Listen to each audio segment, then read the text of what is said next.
Good afternoon, everyone. Good afternoon. Thank you for sharing that story. I said the same thing. Look, I'm not going to take up much space because I think stories like we just heard is actually the most important thing here today. I'm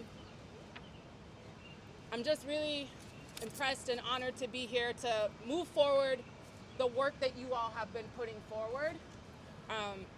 I was a signer of that letter. I'm so proud that we have this many colleagues who will put themselves on the line and stand up for people who are being detained in Rikers. For your constituents. For our constituents, absolutely. And I come from the 37th, so I have a lot of people who end up on Rikers. And we send a lot of people to upstate prisons as well. Yep. Just as bad. Just as bad. Revenue for the city or state. That's right. That's right. So all I have to say is that I'm with you all. I'm really urging this council to move this bill quickly through whatever committee it needs to go through and put it on the floor, because we have what we need to get it over the finish line. And I would like to see our speaker follow through on the commitment in what she mentioned earlier this year when she came out in support of this type of action. So we need to see that leadership on this issue. And we need to be a city that is leading on human rights. New York City should be a beacon on a hill for human rights. And I know that this council is going to deliver on that promise. So thank you to the public advocate for all your work and for this bill and for all of the colleagues and for you all who continue to stand up and honor your families and loved ones. When human rights are under attack, what do we do? Stand up, fight back. When human rights are under attack, what do we do? Stand up, fight back. When human rights are under attack, what do we do? Stand up, fight back. What do we do? Stand up, fight back. What do we do? Stand up, fight back. Next up, we have someone we all know has been on the forefront of this issue, Akeem Browder of the Khalif Browder Foundation and brother of the late Khalif Browder, someone whose name that many elected officials used as they were running for office and seems to have forgotten the story and what they said. We've lost Khalif Browder, we've lost his mom, we've lost so many others. I just need the folks who mentioned their names, who sat with his mother, who spoke to his mother, to remember what we said those many years ago. Thank you so much. Let's go, Akeem!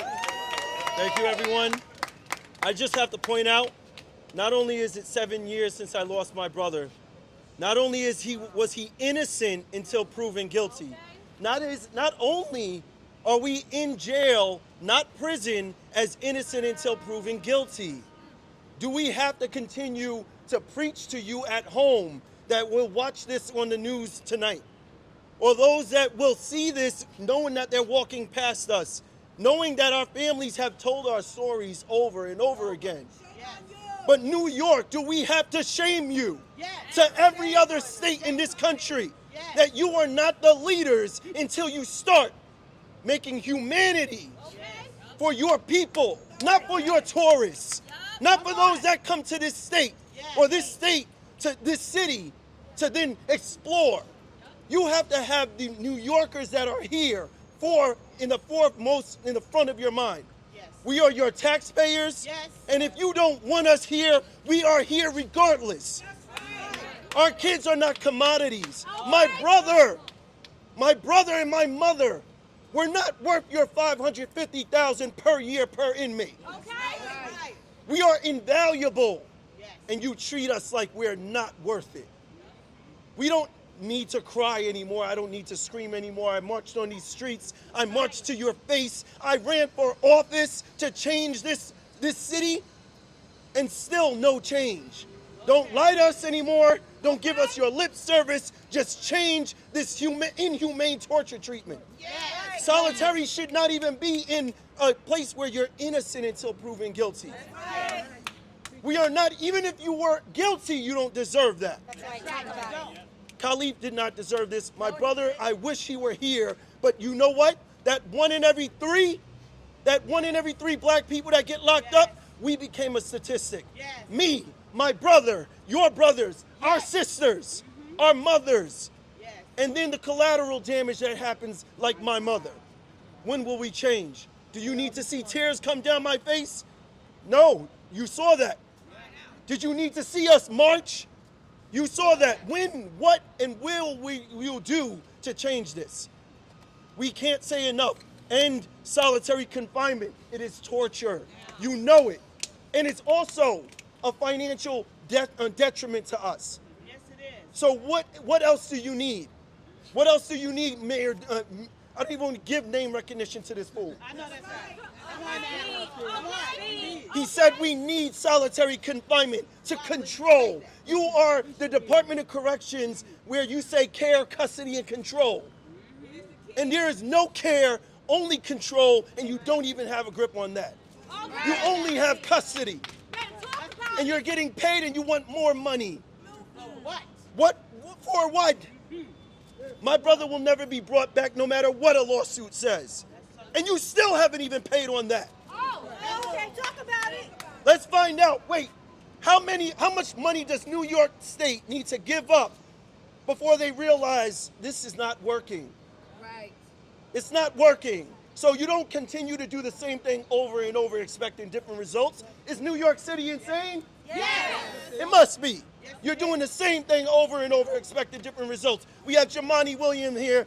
You have elected officials all over. And Tiffany, we've been advocating forever. Yes. And it still hasn't changed. So rest in peace to my brothers and my sisters and every one of our family members, but we won't stop. We won't And I stop. won't stop crying, marching, yelling, screaming, writing letters. I can't. Thank you. Thank you. Thank you so much. I do want to recognize there's a council member leaving, Council Member Parina Sanchez. Parina, we just want to say thank you for all the council members who are signing on and making sure that this moves forward.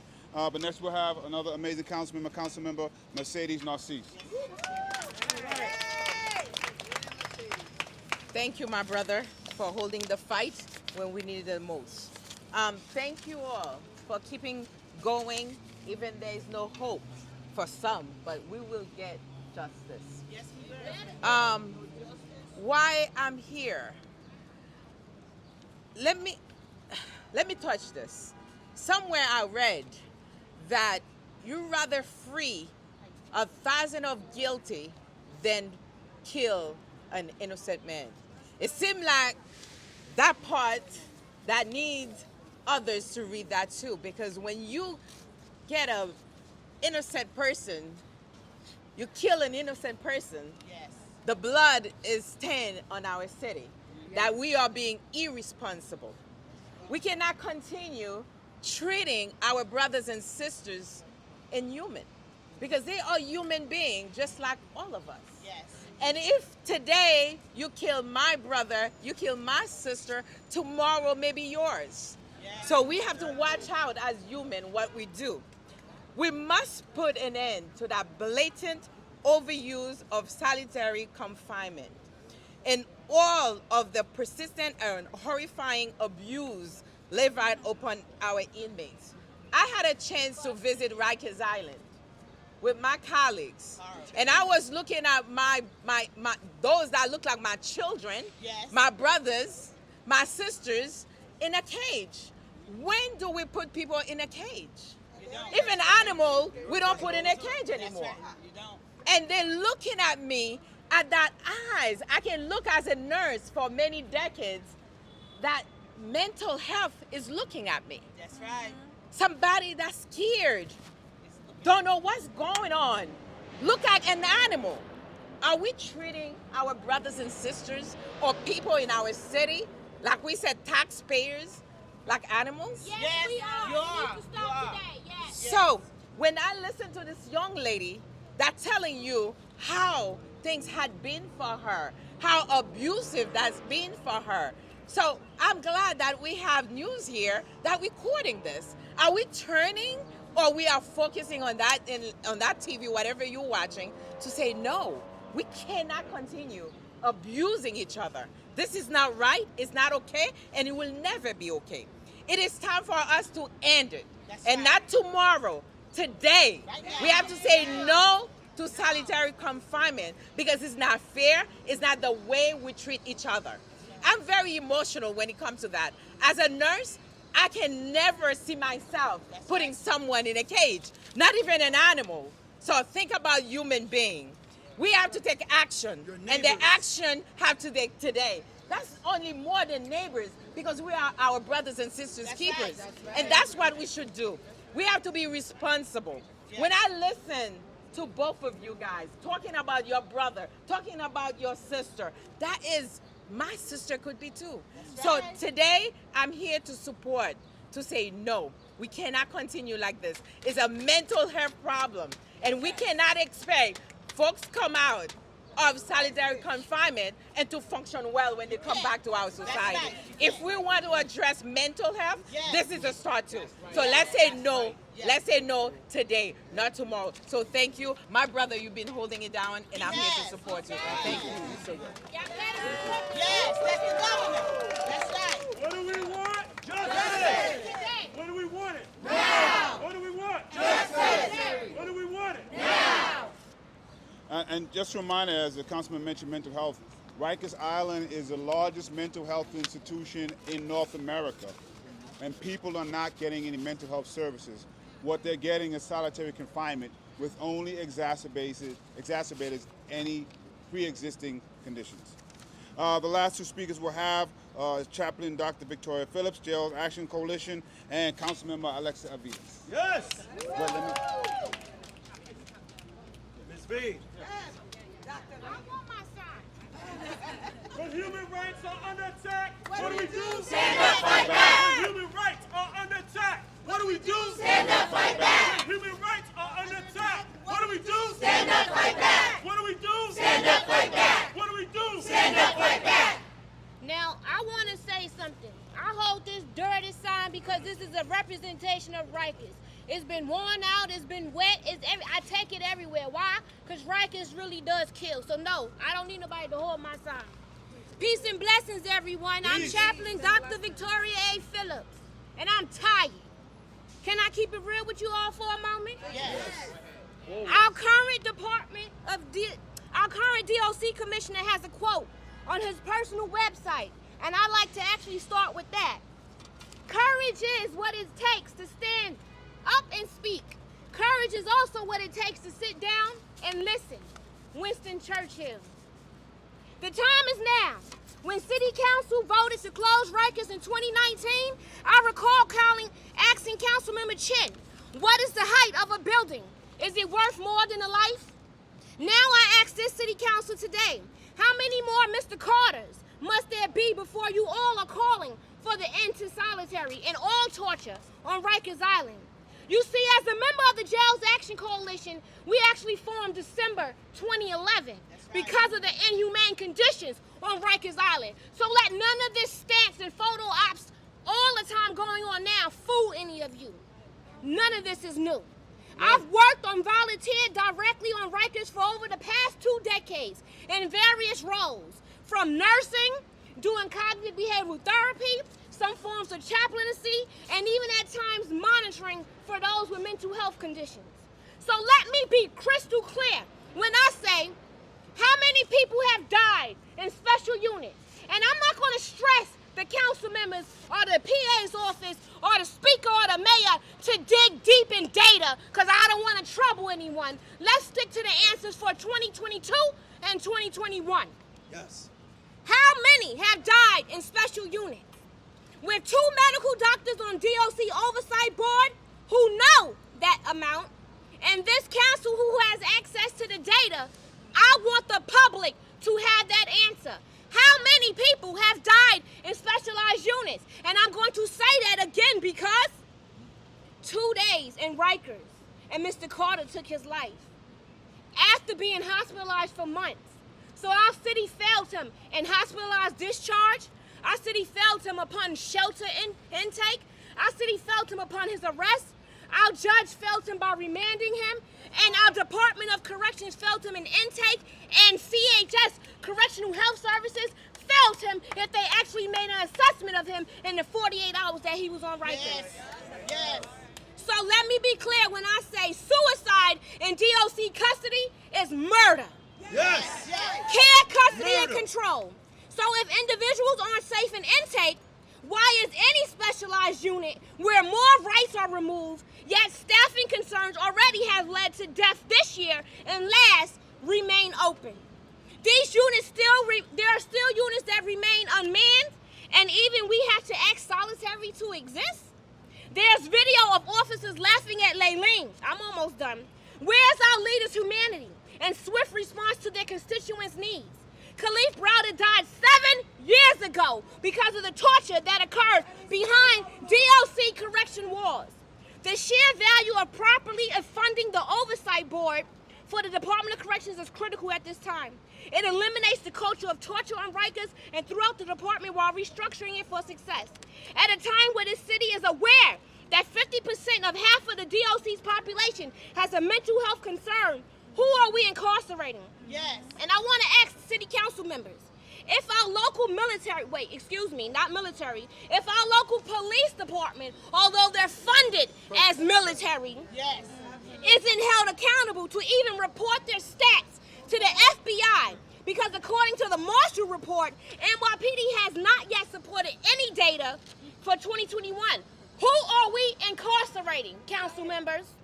So if we don't know who we're incarcerating, who are we then putting into solitary confinement?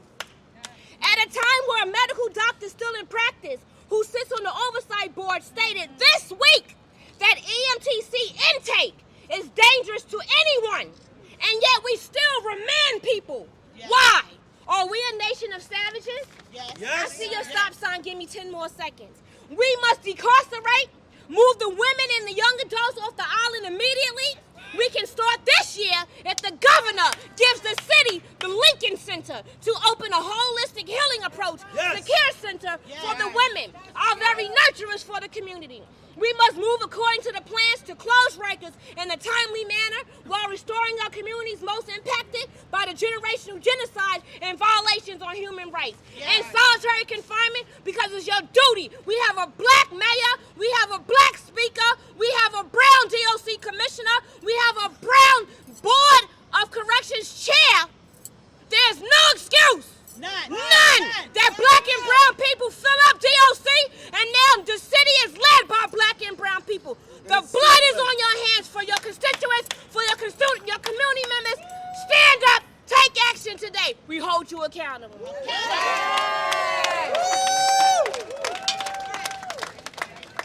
Councilmember Avila said we can end it right there, but I'm thankful for her being here as well. I want to thank, although they couldn't make it, No, she she said she ended right there. I'm sorry. No. No, she said you good. She loved what you did. You said everything you needed to say, and I stand here in support and solidarity. 100. No. Thank you, Dr. V. I want to thank Borough President Antonio Reynoso, Councilmember Crystal Hudson, Councilmember Lincoln Ressler, Councilmember Julie Wan, and Rita Joseph, who couldn't make it, but who are supportive. I thank Halt Solitary, Northern Africa, Jails Action Coalition, all of the organizations that brought us here. Just a reminder that I like folks to remember and think about, what if it was your family member? You would want all of us to be here fighting for your council member. And that's why we're here, because Rikers Island is out of sight, out of mind for so many New Yorkers, that if your family was in there right now, simply awaiting trial, simply waiting to have bail set, and they were in solitary confinement, you'd want us to do everything we could to protect them. And that's what we're doing. And we want everyone to be safe. I want to be clear about that. I want everyone on both sides of those bars to be safe. I want everybody to go home the way they came. That's right. Not injured and certainly not dead. That's right. Or in ashes like my sister. That's right. And solitary confinement does not allow that. It perpetuates it. It continues cycles of violence, and it tortures. It does. So this bill, it does allow folks to do their job. We want people to be safe if you have to temporarily separate someone. But we never want people to be isolated and tortured. Killed. And so this bill names what needs to be named so we can use the same language and describe the real lived experiences of people who are incarcerated on Rikers Island. New Yorkers who are incarcerated on Rikers Island. Bill. That's right. So Pass the bill. Pass the bill. Pass the bill.